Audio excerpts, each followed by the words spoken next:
അഞ്ചുമനയിലെ പറ തിരിച്ചു വന്നപ്പോൾ എതിരേറ്റ് വന്നതാണ്. ഇനി ഇവിടെ നിന്ന് വേറെ സ്ഥലത്തേക്ക് വേറെ ആൾക്കാർ ഒന്ന് കൊണ്ടുപോയി പറ. അപ്പം നമുക്ക് ഇന്നലെ അത് കൊടുക്കാൻ പറ്റിയില്ലായിരുന്നു. ഇന്നലെ രാവിലെ ഇറങ്ങിയിട്ട് ഇന്ന് വെളുപ്പിന് കഴിഞ്ഞ് വന്നത്.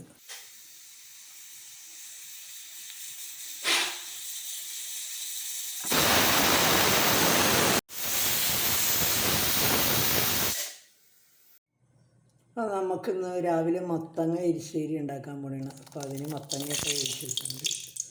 കടുകിട്ടാലേ പെട്ടെന്ന് പൊട്ടിത്തെറിക്കും, എല്ലാവരുടെ മേത്തൊക്കെ വീഴുമല്ലോ. അപ്പോൾ അതിന് ഒരു ഐഡിയ ചെയ്യണതാണ് ഞാൻ. കൊട്ടയിട്ട് മൂടി വെക്കും. കൊട്ടയിട്ട് മൂടി വെക്കുമ്പോൾ പിന്നെ പുറത്തോട്ട് വരില്ലല്ലോ.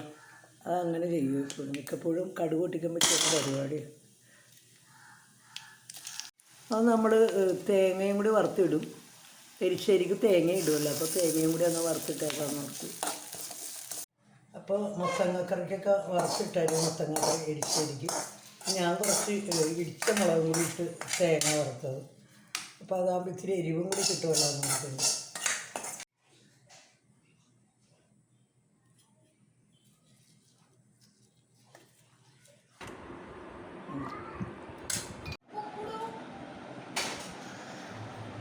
ഇതാണിന്ന് പുട്ടും പഴവുണെന്ന്. പഴം ആർക്കും ഇഷ്ടമൊന്നുമല്ല. 5 ഇവിടെ ഇരുന്ന് കഴിക്കാറില്ല. 5 ഓഫീസിൽ പോയിട്ടാണ് കഴിക്കണത്. ഇപ്പം 5 അത് ഓഫീസിൽ പോയിട്ട് കഴിക്കാൻ വേണ്ടി എടുക്കുകയാണ്.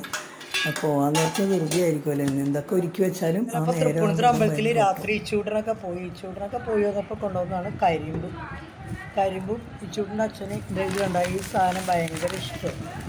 അപ്പോൾ ഇത് മേടിച്ചിട്ട് വന്നു. വേറെ ഒന്നും മേടിച്ചാൽ കഴിക്കില്ല, ഈ സാധനം ഭയങ്കര ഇഷ്ടമാണ്. അപ്പോൾ അതും കൊണ്ടുവന്ന് കരിമ്പ് എല്ലാ വർഷവും എവിടെ ഉത്സവത്തിന് പോയാലും കരിമ്പ് കൊണ്ടുവരും. കരിമ്പൊക്കെ ഭയങ്കര കാര്യമൊക്കെ ചവച്ച് തിന്നണത്. കരിമ്പ് തിന്നാൽ പല്ലിനൊക്കെ നല്ല നിറം കിട്ടുമെന്നാണ് പറയണത്. അങ്ങനെയൊക്കെ പറയണം, നമുക്ക് അറിഞ്ഞുകൂടാ. വായിൽ അഴുക്കൊക്കെ പോകും പല്ലിലെന്ന് പറയണത് കരിമ്പ് തിന്നാൽ.